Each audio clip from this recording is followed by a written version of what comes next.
Hello everybody, this is John Mark Johnson Jr. and I'm coming to you from my YouTube channel called Reformed GGA. This video is going to be for some folks that I took out shooting this past weekend, many of whom were new to shooting, had never shot a gun before, and I basically just wanted to give you guys a little bit more information on the guns that you were shooting, just kind of as a memento of the occasion, saying, oh, that's what that was, and that's where that fits, and just have a little bit of fun with it that way. I apologize for the light in here. I am in the shadow, which is absolutely awful. I apologize for that, but hopefully we'll still have a decently fun experience nonetheless. So, as you guys know, we got out there to do some shooting. I'd already kind of done some pre-setup. I didn't get out there quite early enough to do as much as I had hoped to do. I apologize for that. We got a little bit of pre-setup done, and we went over the basics of firearm safety, basic range rules, those kinds of things. And a weird thing happened. The gun that I showed you all of that on, was demonstrating all of that on, we actually never wound up firing even once. But that gun that I was using is this gun right here. It didn't have the magazine in it at the time, but it was this gun right here. This is the gun that I normally use at home for home defense. So this is basically my bedside gun here at the apartments. And it is an Evo Scorpion Evo 3 S1. You'll find that with a lot of firearms. Their names for things can get really long. But this is a 9mm carbine, and it's actually one of my favorite guns, but we just never wound up shooting it. We got in and I pulled out some of the other guns, and we just never got around to this one. That's one of the pros and the cons of shooting with a lot of people. You know, you want everybody to have a turn, and if you bring a lot of guns, that's a lot of turns and it's a lot of time, and so there's always kind of a balance between how many guns do you bring and how many people are there, because everyone's going to want a turn. And this one it didn't wind up getting a turn because we just kind of ran out of time for it. But as I was saying, this one is a carbine, and that means that it is a rifle. And for those who don't know, a carbine is a relatively small light rifle. That's historically what a carbine is. Carbines are guns that were, if I remember correctly, were originally developed for the cavalry, because they didn't want to have the really long guns that the regular infantry used at the time that this distinction was coming into play. And so at the time, a carabiner was someone who just happened to have a shorter rifle than anyone else, something that would be easier to wield on horseback, to get out of a side saddle and things like that. So small light rifle is what a carbine is, but it's still legally a rifle. So like all legal rifles in the United States, the barrel is at least 16 inches long. And this one came in before one of the major changes to the law. So with its stock deployed, the overall length is over 26 inches. So 16-inch barrel, over 26 inches overall length. It is legally a rifle, and compared to some of the other rifles that are out there, this one's relatively small and light, therefore it is a carbine. Now they did change that rule to say that the functional length had to be 26 inches, instead of just saying that the overall length had to be 26 inches. So newer designs, you would actually, if the stock is not part of the functioning operation of the gun, you would actually have to remove it to measure it. And of course that changes things a little bit. But this one is not like that. As far as history, this one started out its life as a submachine gun that was developed in the Czech Republic, and it became very popular as a government agency and police firearm. And I actually have a version of it that's pretty close to the police version here. So let me grab it. This is the one that I usually take on my away trips. So the big one stays home, this little one goes with me on away trips, and this is relatively close to what the original government agency military version was, except that those versions were full auto capable. They were select fire weapons. In America, if you want to get a select fire weapon, there's a whole lot of paperwork and background checks and a whole lot of money involved in getting one. But I be poor, so I don't get the full auto ones. I just get the semi-autos. But yeah, this is the one that usually winds up going with me on various trips. And this one is not a rifle or a carbine. This one, actually, legally speaking, is a pistol. And the reason why is that the barrel length on this one is only about 8 inches, so it's well under the 16-inch requirement. So that means that legally, if it's going to be in an open class of weapon that you don't need all the special paperwork and all the really rigorous things that go on with the special ATF items, it means that this thing is going to be considered a pistol. So because it's a pistol, there's a couple of restrictions. One, it cannot have a true stock on it, and this is not a true stock. This is what is called a brace. It is not a stock. It's not designed to be a stock. It does not work like a stock. It does not really function like a stock, which kind of sucks. They're really not as good as stocks. But you can have a brace on one, and because it is a legal pistol, you are not allowed to put a vertical foregrip on it. You can have an angled foregrip, so your hand's at an angle. You can hold it just like that, but no vertical foregrips. No, no, no, no, no. The ATF gets mad at you for that. But yeah, that's basically where that came from. It was originally a Czechoslovakian submachine gun that got imported into America as a 9mm semi-auto.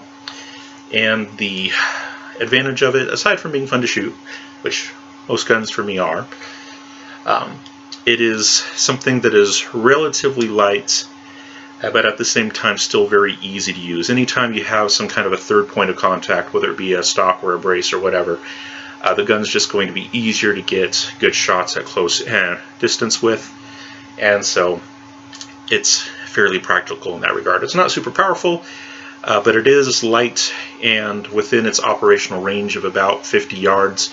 With the right ammunition, and depending on the target size, you could push it out past 100 yards. But for most people in most situations, even people who use these kinds of guns hunting, because you can use a 9mm for hunting, but you usually have to be fairly close just to make sure that you have the right kind of accuracy and whatnot that you want. But inside the operational range, it's light, it's handy, it's reasonably accurate, so it's good for that kind of stuff. Alright, so that was the first gun that I took out and I showed you guys, but we never really got a chance to shoot it just because that was the nature of the beast. So many people, the first gun that we did shoot was this one right here. The one that we basically just wind up calling the red one. And I don't think I actually told you guys the proper names of a lot of these things when we were out there, and that's on me. I apologize for that. But this one is made by Palmetto State Armory, and they call it the AKV. And they call it that because it is patterned after the famous AK-47 rifle, but their version of it is a 9mm gun. And it was basically made as a recreational gun for Americans who wanted what is called the Vityaz in Russian. The Russian Vityaz was a submachine gun that the Russians developed, and because of various import laws and whatnot, Americans weren't able to get them. They weren't able to, of course, get the select fire ones, the ones that could be full auto, and they're also not allowed generally to get the semi-auto ones either, just because of various import laws and whatnot going on with Russia. And of course, Russia and America don't exactly have the best history together for various and sundry reasons, but gun owners typically like guns even if they come from countries whose politics that they might not agree with all that much. So Americans really wanted that Russian sub-gun, but there were various political issues getting in the way of acquiring them. So Palmetto State Armory basically looked at pictures of the Vityaz and various descriptions that they could find, and more or less came up with their own version of one. This is not a super accurate replica, but they were trying to focus on something that they could make consistently for a relatively cheap price that would do well enough. And that's what this thing wound up being. Legally speaking, this one is also considered a pistol, and that is because the barrel is only about 10.5 inches long. For it to be a legal rifle, it has to be 16 inches. So legally speaking, this is a pistol. Because it's a pistol, I can't put a vertical foregrip on it, so that is not an option. and also because it is legally a pistol, I can't have a proper stock on there. This is a brace, and like braces, like pretty much all braces, this thing flexes and twists and does all kinds of weird things. But that's braces for you. So yeah, they're not stocks, they're not meant to be stocks, they don't work like stocks, they're not as good as stocks. But they are legal to put on a pistol, and that's what this is, so that's why it has one. But I got it mostly just because I was curious about it. I'd heard a lot of things about the Palmetto State Armory AKV, and kind of wanted to see what it was like, and it turned out that it really wasn't as good as I was hoping. It's has some reliability issues, and we discovered that this past weekend. We did get a light primer strike, and sometimes that happens just because of bad ammunition, and the ammunition that we were shooting was not the best in the world, so it could have been that. But this gun has had problems with light primer strikes in the past, where the firing pin doesn't go forward with enough force to actually completely dimple the firing primer, and the round doesn't go off, which is annoying when that happens. It's not a big deal, but you just basically just have to cycle to action and get the next round in there. But it is a little annoying. So it's not 100% reliable in every case. It sometimes does malfunction, sometimes has feeding issues from time to time. But the reason why I keep it around is because this gun is exceptionally easy to bump fire. It has a relatively light trigger, and because it is a blowback design, meaning that the force of the explosion going off pushes directly against the bolts, and that's what cycles the action. There's no gas system or anything like that. It's just explosion and the bolt goes back. Since it operates that way, it tends to have quite a bit of recoil. So a relatively light trigger with fairly heavy recoil makes a gun, and an overall weight that is fairly heavy tends to make guns fairly easy to bump fire.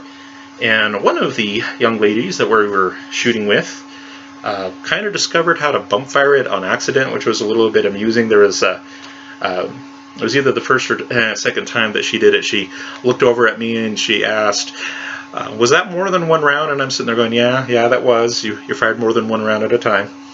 Good job. And basically what causes that is when you hold the gun too loosely, and she was brand new to shooting. A lot of the people that we were with were brand new to shooting, and so they didn't know any of this. But if you hold a gun too loosely, depending on how the gun is designed, the recoiling force will be enough to reset the trigger. And if it resets the trigger and then you're pulling forward on it instead of back, like most people who get a little bit of experience shooting these things, the normal habit is to pull it back into your shoulder.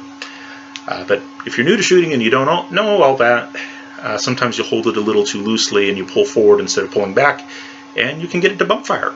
And one young lady that we were shooting with did that very, very, very frequently, very often. It was kind of funny. Goes through a magazine pretty quickly when you do that. And of course it's only 9mm, it's not super powerful, so it's not going to run away on you like it would like with a full rifle round or something like that. 9mm is relatively tame for that. And because of that, that's why I brought it out. I knew that it was easy to bump fire. A lot of the people that we were shooting with were able to do it. Some of the kids had just small enough frames. Frankly, they need to get some meat on their bones, feed them lots more mashed potatoes and steak, just saying. But some of them were weak enough that it was hard to get it to bump fire just because they didn't have the forearm strength to really pull out and stabilize the gun. But most of them were able to get it get it to bump fire at least once or twice, and it's fun to at least say that you did it once. You know, more times is better, but if you can at least do it once, you can say that you did it. And that's basically the reason why I keep this gun around. It's, like I said, it kind of malfunctions here and there. It's not uber super reliable, but it is a fun gun to shoot, and it is definitely fun to bump fire. So that's why I took it out, and lots of people got to use it that way. So mission accomplished. After that, I forget which gun was next exactly, but I think if I remember correctly, it was this one right here. This is a Kel Tec Pmr-30, and the PMR stands for Pistol Magnum Rimfire, and the 30 stands for how many rounds it holds. In a flesh-fitting magazine, this thing will hold 30 rounds, and the magazines are kind of an interesting looking little design. But these are the magazines for them. And those little suckers will hold 30 rounds of 22 Magnum ammunition. It's a very odd design, and that's basically what Kel-Tec was going for when they designed this thing. They were basically asking, you know, how can we design a handgun that holds more in a flesh-fitting magazine? Let's see, this one is empty. How can we design a gun that holds more rounds than any other gun that is out there on the market by a wide margin and still fit in a flesh-fitting magazine? And the solution that they came up with is, well, we need a really small bullet so we can pack a lot in there. And so they decided to go with 22 Magnum, which is a very small bullet. And we actually had quite a bit of fun with this thing. It doesn't have a ton of recoil. I know some of you guys were brand new to shooting, and so it probably did feel like quite a bit. But I'm telling you, as someone who has shot other guns, this thing actually doesn't have much recoil. But of course, if you're new, you don't have anything to compare it with. But it doesn't have a ton of recoil just because it's 22 Magnum and it's a rimfire round, not a ton of pressure there. So it doesn't have a ton of recoil, so it's going to be manageable for people who are just starting out, who are brand new. Probably more than they would like, but when you're firing handguns, almost anything is more than you would like to start off with, but better than nothing. But the cool thing about it is that this takes a round that is actually designed for rifles. 22 Magnum was designed to be used in bolt-action rifles, not in handguns. When you put it inside of a handgun, you get a lot of powder for the size of barrel that you have, and not all of it can burn in the time that it takes the bullet to leave the barrel. So you get a lot of unburnt powder coming out the end of the barrel, and when it comes out of the end of the barrel, it just explodes and you get this wonderful little fireball at the end. And so it looks really cool to fire one of these things, and especially if you start getting a little bit more towards evening and things start to get a little bit darker, it really produces some great looking fireballs.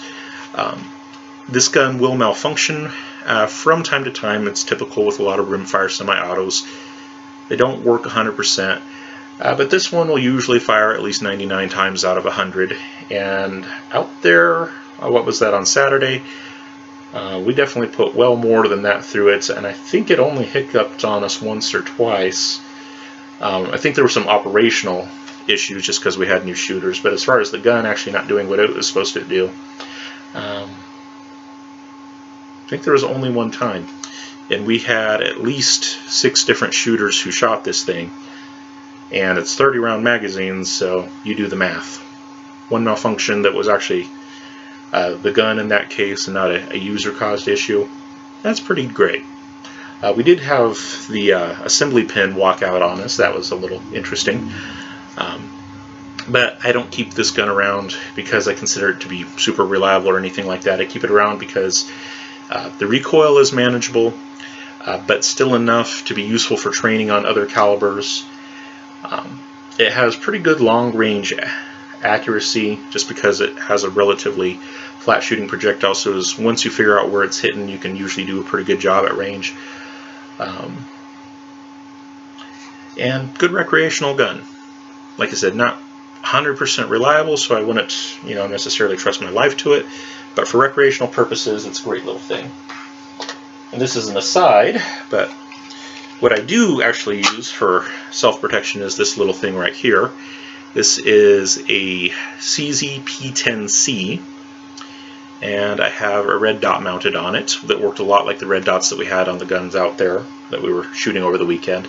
But this is what I actually use. It's a 9mm, has more kick than the 22 Magnum does, and because of that, it's not as fun recreationally. And then a lot of people do not like to shoot this gun because the grip texture on it is actually pretty rough, and they complain about it beating up their hands too much. I like it, I don't mind it, I'm used to it, but for a lot of people it's too rough for them, and so I didn't bring that one out just because more recoil, and also some people really don't like the texture on it. They think it's way too abrasive, and that's okay, I get that. I get it. Alright, and then the final gun that we wound up shooting was this little thing right here. This one is the Kel-Tec Cmr-30. The little handgun that we were shooting is the Pmr-30, P for pistol. This one is the Cmr-30, and that C stands for carbine. And that's because at the time that this was made and introduced to the US market, it met the legal definition of a rifle, and it's a very small rifle, and it's a very light rifle, so it's a carbine. The barrel, which actually starts way back here, is 16 inches long, and with the stock extended, it's over 26 inches long. Now, like I said, they changed the law, so any new models that get introduced into the market have to be 26 inches basically without the stock if the stock isn't functional. But this one was before that change, and so it got through before the change happened. But this is also 22 Magnum, and I like 22 Magnum for new shooters because it doesn't have a ton of recoil, but it's still big enough to feel like you're actually shooting something. And it also has a fairly flat trajectory, so you can maintain good accuracy over a fairly long range. This gun, I actually don't have any problems shooting with it as configured, even though it's just a red dot. I can shoot out to 100 yards with it and do decent. My eyesight is not perfect, but I do decent. Here's an example. Over here on my right, that was me sighting in the gun, so ignore all that. But over here, on what would be my left, is once I had the gun actually sighted in and decided to do a 6-shot group, this was the 6-shot group. And for semi-auto, that's not absolutely awful. If I was using another kind of optic instead of a red dot, and if I as a shooter were a little bit more stable, I could do a little bit better, but this is about a 3 1/4 inch group at 100 yards. And with the semi-auto, with only a red dot, that's not half bad. It's not great. Okay, I as a shooter could stand a little bit of improvement, because some people with these guns who have better eyesight and or optics and are a little bit more stable on the hold, they can sometimes get the group size down to under 2 inches and sometimes pretty close to 1.5 inches depending on the ammo. But with a little bit of time and practice, you can use it even at 100 yards and do pretty okay.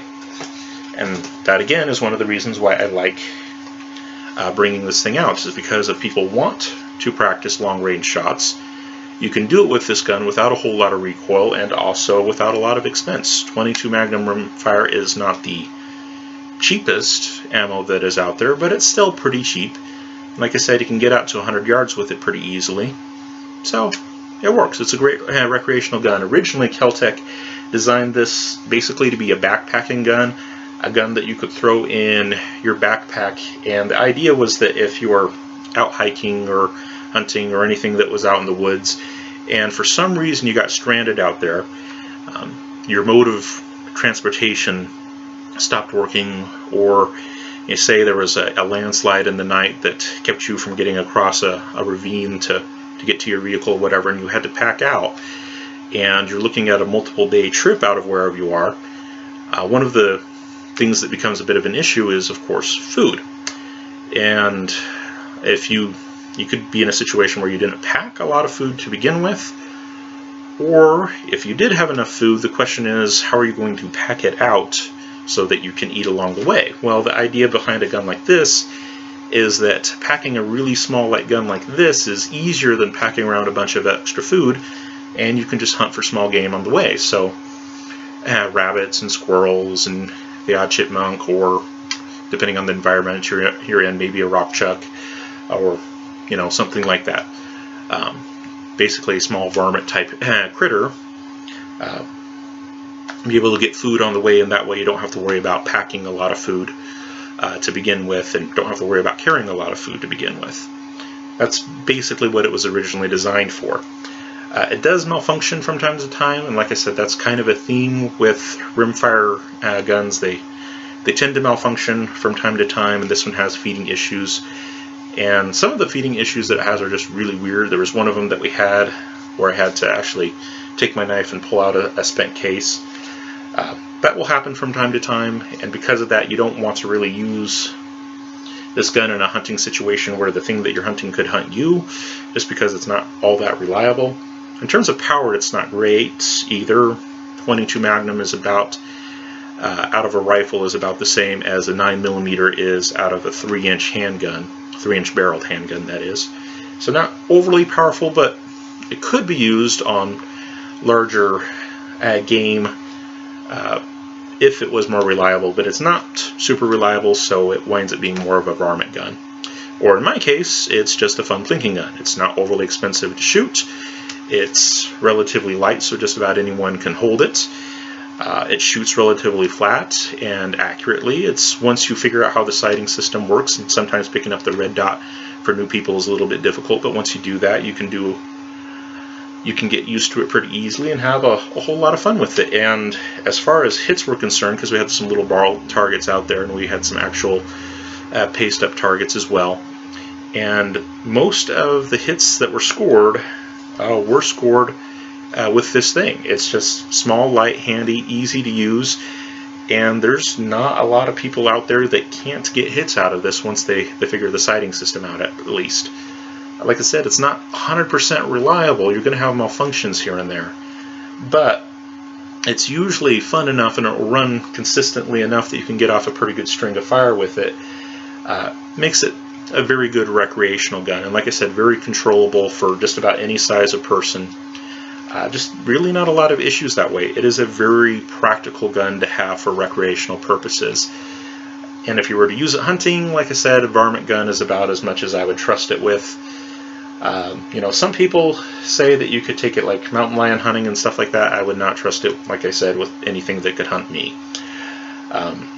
Is the round technically capable? Yes, but the gun malfunctions, and you know, Murphy tends to show up, talking about Murphy's Law, Murphy tends to show up at all the wrong times, if you know what I mean. So really wouldn't trust it for that. Alright, so those are the guns that I had out there this weekend. Not a huge variety compared to everything that I own, but recreational guns that are relatively easy to use in their intended or in their area of specialty. Like I said, the AKV, really easy to bump fire. Not 100% reliable, but easy to bump fire. That's why I brought it out, just so that we could have fun doing that. Pmr-30, it's loud, shoots a big fireball out of the end of it, but in terms of recoil, relatively mild compared to other handguns that are out there. So that was fun to bring out. The Cmr-30 by Kel Tec. Very, very mild recoil for this kind of gun. Very physically light as well. Easy optic system to use, the red dot on and whatnot. Wound up being a really popular one, so I'm happy about that. And then, of course, the gun that we never got to shoot, but if you guys come around again, we'll see what we can do about fixing that. But the CZ Scorpion Evo 3 S1 carbine. But yeah, next time we'll see if we can get in some shooting on this one as well. And maybe we'll have some other things by the time that you guys come back around, and we'll see if we can have fun with that. Alright, thank you guys very much for going shooting with me and all those kinds of things. I'm glad that you guys were able to do that on the trip and get introduced to shooting, and you know, maybe I guess we'll just see what happens in the future, and if it's in God's will, we'll try to do something again and go out and have some more fun. We'll be safe about it. We'll make sure that we practice our 4 basic rules of gun handling. We'll make sure that we review and all those kinds of things, but we'll go out, Lord willing, and we'll have some fun again. Thank you for your time and attention, guys. Bye-bye.